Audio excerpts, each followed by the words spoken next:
Hello guys, in this video I'm going to show you how to upload shorts on YouTube from your PC. So to do this is pretty simple. So here go onto your YouTube and then go to your create. So here just upload your video. From there you will have to select your files. So here in files I'm going to select this short form video. So remember it has to be in the content of a reel.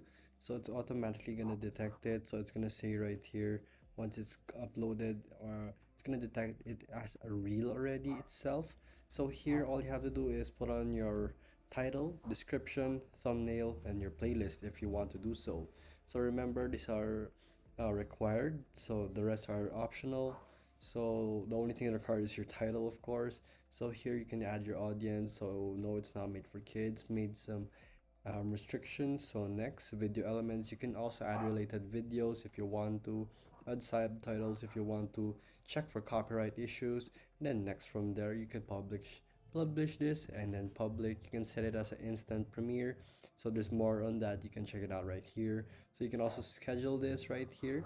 So you can schedule the date. So if you want the 29th in the 9 a.m, you can do so right here, and you can schedule it right here, and there you go. It's just that simple.